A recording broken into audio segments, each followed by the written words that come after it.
you ever been so invested in a world that you wanted to be a part of it, or you wanted to change some things about it? You didn't like how the story ended. Well, that's where we go into fanfics. Fanfics are usually how people either create their own characters inside the story that everybody knows and loves, or just, it doesn't have to be everybody knows it, but it's a well-known story. And sometimes people make fanfics that kind of go too far. This is my Dragon Ball OC. He's stronger than Goku and Vegeta, and he can go to Super Saiyan level 5, and he can beat Broly, and he's just stronger than anybody, and he's my OC, and please don't steal. Anyway, today we are going to read some fanfics. And the problem is I already read some fanfics, but everything didn't record, and I'm making sure everything's recording now, actually. Okay, we're still recording. This is a My Hero Academia fanfic called Mightless. And it is basically about Midoriya becoming a villain instead of hero. I read the first 2 chapters, and the short recap is, so he gets beat up by Kachan, or Bakugo. He gets, like, really beat up by Bakugo. All Might tells him, sorry kid, can't do anything. Here's a ticket. Midoriya, like, spits in his face because he's mad about that. He's angry at his mom for some reason, but I don't know why. So he decides to go to the mall one day to clear his mind. And that's when he sees a villain being picked on by a French hero named L'Oreal. So Izuku goes like, I'm gonna go save the villain instead. He saves the villain, and then he fucking stabs him. He stabs him. So I'm in chapter 3, so now we're caught up. We're caught up. That's the first 2 chapters. Is he stabs the French dude. Sirens ran in the distance as L'Oreal collapsed to the center fountain. With staring Izuku with fearful eyes, the green, lively, mad eyes entered a gleam that pierced into his soul, making him tremble in fear. Izuku walked slowly towards him, smiling sadistically as he raised his pair of his bloody scissors. I can't read, by the way, so this is gonna be a fun time. But to be fair, there's some typos in this, so it's not just me. Hey kid, the cops are coming. It's time to go. Suddenly, Izuku snapped out of his trance, eyeing down at his victim with a distributed punging feeling of shock throughout his system, making him pant heavily and sweat as he dropped to his knees. What was that? What the fuck was that? You know, they say that word a lot in My Hero. He thought as he felt a strong pull as Sachi grabbed him and ran. When the police arrived on the scene, the duo was long gone, leaving the place trashed. Looking towards the center fountain, they found L'Oreal, slumped over and trembling with fear. As the head chief went up, he noticed his stab wound and requested immediate backup. The news agency and ambulances arrived soon after, as they draped the trembling hero in a medical blanket and interrogated him in the ambulance. Tell me, L'Oreal, what happened? As the police chief asked the police chief. The trembling hero looked at him and mumbled, I'm quitting. Excuse me? Asked the police chief. I can't face that, not a second time. That's my French accent, by the way. L'Oreal responded, Face that? Face who? Izuku popped into L'Oreal's head once again as he curled into a ball. A true villain. Okay, really? Izuku found himself in an alleyway, not the most welcoming place to wake up to, but he was emotionally drained to feel fear or any emotion at all for that matter. All he wanted to do was fall asleep and hope it was just a bad dream. That man? It wasn't him. It couldn't be. He would never have enjoyed the suffering of others so thoroughly. Was it the satisfaction of finally fighting back that gave him such enjoyment? Was it the bloodlust? Him just getting too into his role as a savior of who he believed was the real victim? He didn't want to think too much. All he knew is whoever that was, he would prefer to keep them locked up in his subconscious. So you're finally awake, said with a familiar voice. It was Sachi, who was sitting on top of a pile of boxes right across from him. You're still here? Asked Izuku. I've been here, waiting for you to wake up, said Sachi. How long was I out? 2 hours. I wouldn't say from fatigue, rather emotional shock, responded Sachi before springing upwards and rushing to Izuku.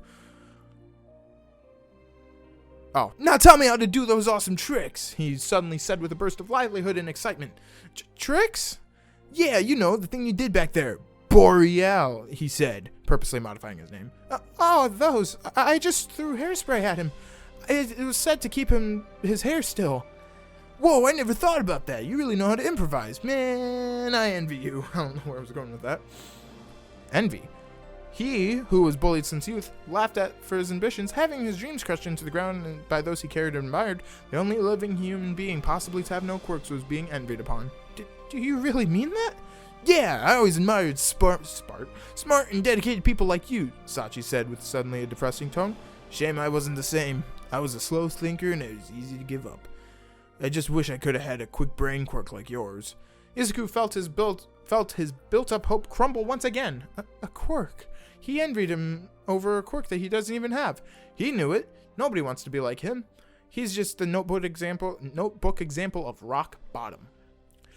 Sorry to burst your bubble, Sachi. I have no quirk, said Izuku in a saddened tone. He could see Sachi's eyes take up a shocked expression. So you're quirkless? Asked Sachi. Come on, laugh. That's the only thing that's missing now, he thought, bracing himself for the pity laughs he was showered for in years. That's even more awesome, my boy! SpongeBob, me boy! Sachi cheered while shaking him. Izuku was confused. Wait, you're not gonna laugh at me? Why would I? And why would I? Why, you can defeat a man who spent 3 years at UA training his quirk to defeat other quirk users without any special powers. You have no special powers, but that's what makes you so special. Now come here, my partner. Sachi said while giving him a huge hug.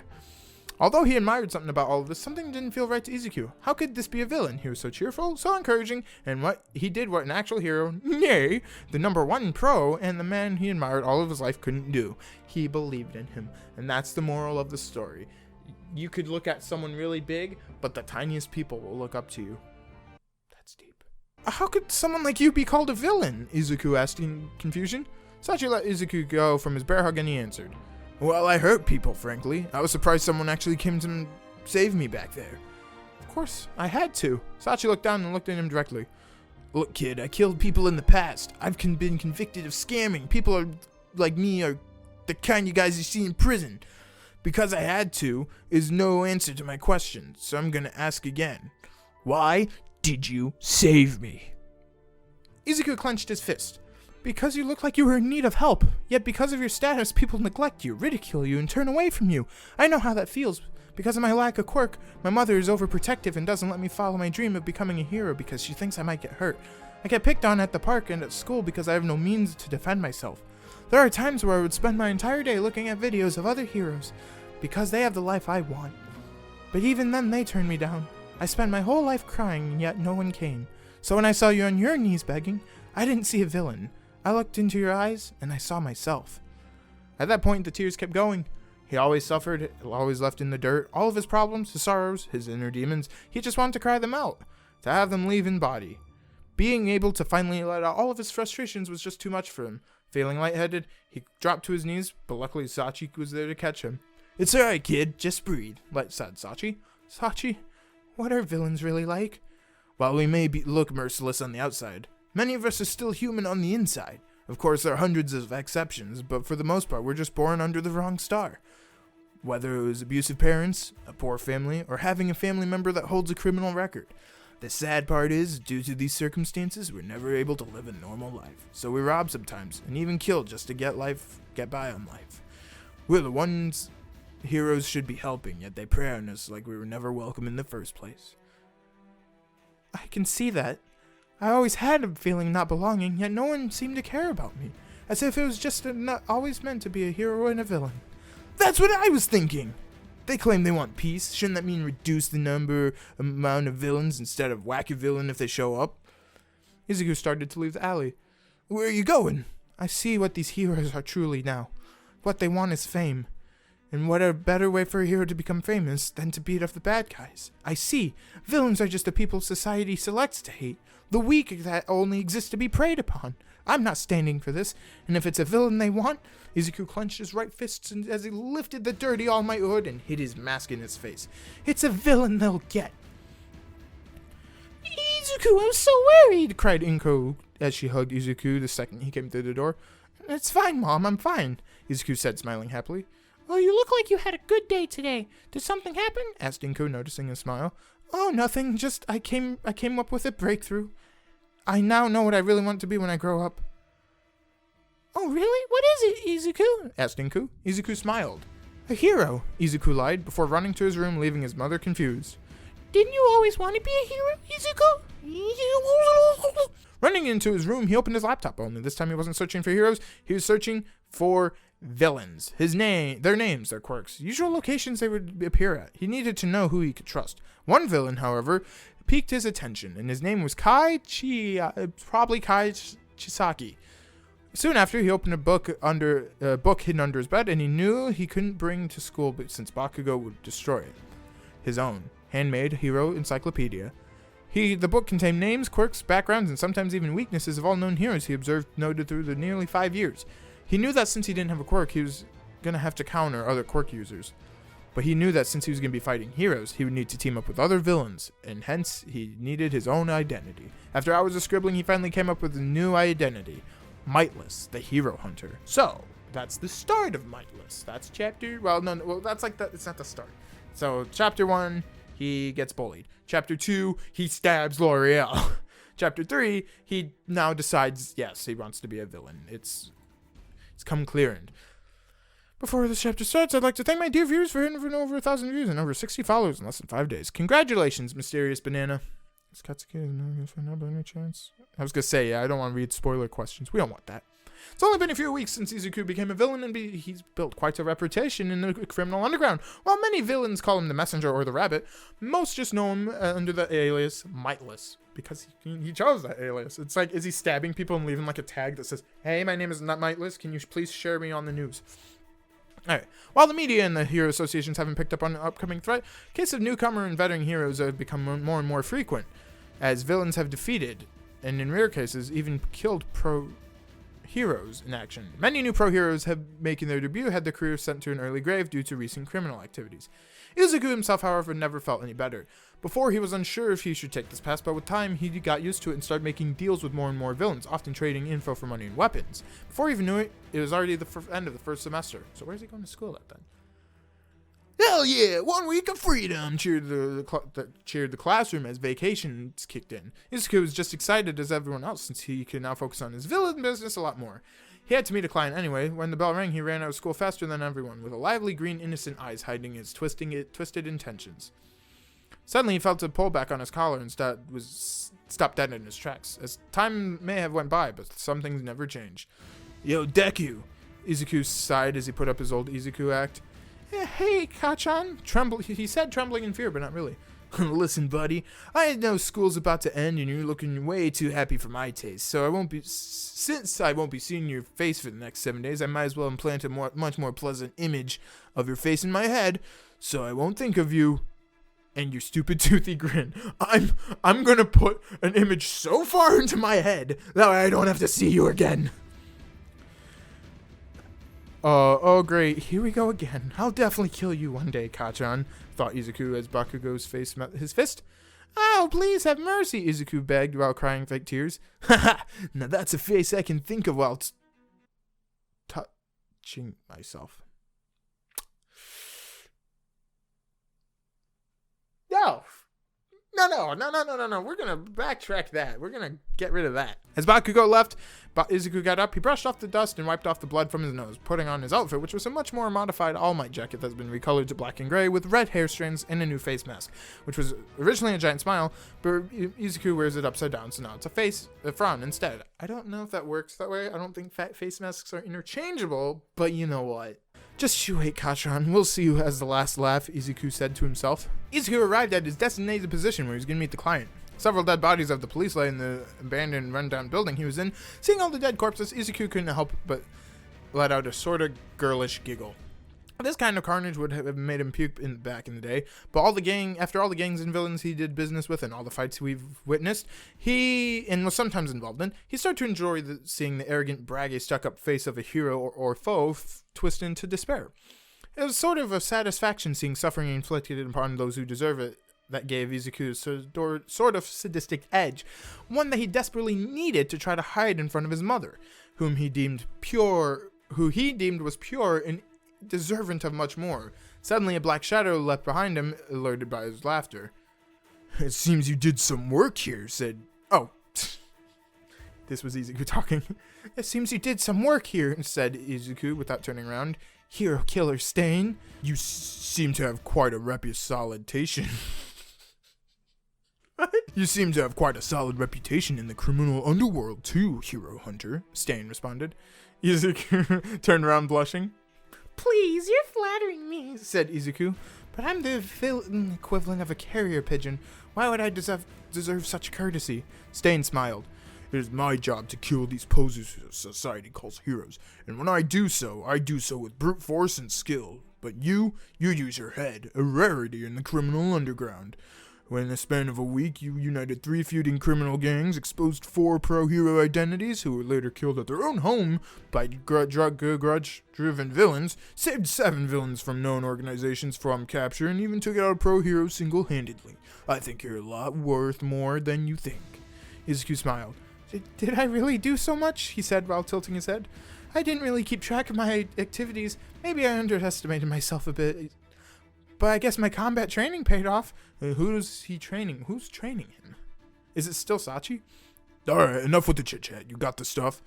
Yep, Izuku answered, as he opened his bags and retrieved 3 red vials. The blood samples of positive reference to My Hero Prototype One Shop. Red Nose and Darkness Blade, One Punch Man references. And the price? Asked Stain. I'm not asking for much, just for you to demonstrate your fighting style. Wait, is that all? Yeah, it's just blood. For the benefit of your own quirk, blood curdling, was it? The ability to paralyze those who blood you lick, couple that with your combat experience, and you got yourself a first-rate assassin. How did you know? I don't just analyze heroes. Sometimes there are villains that are in it for the greed. I don't stand for that now. Now, show me your fighting style. Putting the vials in his pockets as Stain throws knives at him. Izuku quickly rolled back, picking up one of the dead cop's pistols and firing it at the hero killer. Stain saw the pistol and ran out of the way, before appearing behind Izuku and slashing him. Izuku was barely able to dodge, and the blades left cuts in his jacket. Stain jumped back, threw a couple more knives, which Izuku ducked under, but once again Stain ran in and slashed at him. This time, Izuku took a good look at Stain. So that's it. Interesting. Stain jumped back and sheathed his blade while clapping his hands. You did well. I did not expect a brat like you to make it this far. However, you committed a grave sin of putting your nose where it doesn't belong. Now you'll die. But Izuku simply flashed a smile at him, taunting at him.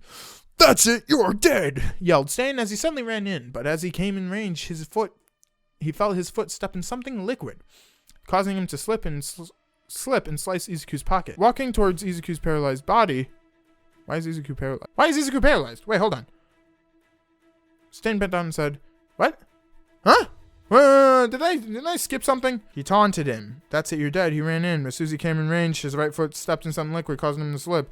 Walking towards Izuku's paralyzed body, Stain bent down and said, You made a good trade, partner. Shame it's time to put you down. Stain said while raising his knife. Suddenly, Izuku sprung to life and whipped out a cop's gun as he pointed it directly at Stain's forehead.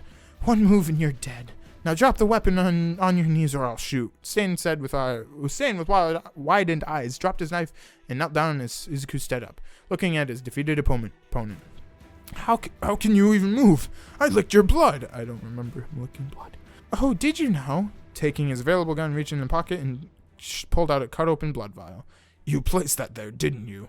Stain grunted. Yep, you almost had me. Sadly, you didn't see me as much of a threat and exposed your fighting style. What do you mean? You use your quirk as a means to secure your victory. Hence why you attempt to make me bleed by throwing knives. Though I will admit dodging those knives was sheer luck, I would be dead. Otherwise, you made an attempt to kill me at close range, which led to your downfall. What do you mean? You see, every blade, depending on their size, weight, and length, has a sweet spot, where if the user swung at, they can deliver a lethal cut that's just deep enough to not get caught by bones, but to get a deep enough injury to slowly kill your opponent. But sadly, once you find that sweet spot, you can only use that sweet spot. And by swinging at me, I was able to judge the approximate range where you would stop the swing, which is where your opponent can take advantage of. So that means, you bastard, you used me to test your analyst skills under mid-fight situations. Indeed, and I'm happy to know it works perfectly. Now I don't want to kill you either, so let's just walk away like this never happened. All of a sudden, someone was clapping. As Izuku turned his head to see who was doing it, Stain took advantage of this and hit the gun out of Izuku's hand and put him in an arm lock. Stop it, both of you! A sudden voice was heard by a man dressed in black with white hair and hands covering his face. Oh my god, it's Shigaraki! Stain let go of Izuku, backed off, knowing he was not welcome here, and jumped out of the window to escape. I thought they were in an alley. Oh no, they're in. Great, you scared my client away. Who are you anyway? He said to Izuku. Greetings, I am Tomura Shigaraki. I am the lead representative of the League of Villains, and we've taken great interest in you. Mightless, the man presented. Izuku's eyes widened. Wait, League of Villains? How big is your organization? Asked Izuku, getting excited after finding out there was an entire organization of villains. This could be his first ever big business dealings. Your organization is meant to bring down the Hero Association, and especially the #1 hero, All Might. After observing your actions and indirect contributions to the League, I think it's about time we recruit you. The thought of killing All Might made Izuku's heart leap with joy. He couldn't wait to get payback on the person that crushed his dreams for good, but then it hit him. Does All Might have any weaknesses? For the record, no. Odd for you to ask that out of the blue. Izuku wanted to hug the man and give him a kiss, even though it wouldn't be possible with the hand in the mane. What? Hand in the way. Alright. Why? Now we can use this knowledge to bring him to the top of the league. Anyway, if you're interested, just give us a call and we'll give you time to think about it, said Tomura, handing him a business card before heading into the shadows. Hey, wait! The man disappeared into the shadows. A teleportation quirk? But at that current moment, instead... Oh, he couldn't think at that current moment. Instead, he ran home into his room before Inko could even call his name. He jumped onto his bed before... My camera died. He couldn't think in that current moment. Instead, he ran home to his room before Inko could even call his name. He jumped onto his bed before thrashing around in joy. The boyish, lively eyes of Izuku were brighter than ever. He kept thrashing until he was sweaty and tired. Looking at the business card, he knew he couldn't leave to meet the guys at this hour, meaning he was going to have to go tomorrow instead. After eating dinner and watching some TV, where it was reported positive was hospitalized after being paralyzed mid-fight during a villain attack, Izuku went upstairs. To be continued. Hey guys, yeah, I know my camera cut out at the end, but that was the end of the video. If you guys liked it, please leave a comment down below, and I'll be reading more. I don't know if I'll be reading the continuation of that one. I might, but I'll also look into other ones too. And I'll be recording a whole bunch of other stuff. I got some stuff planned for Doom and Doom Eternal when that comes out next week. And wow, that's next week already. Cool. Anyway, that's it. If you guys liked it, please subscribe. There's going to be a lot more videos. The whole streaming thing, kind of, don't worry about that. Just focus on this channel.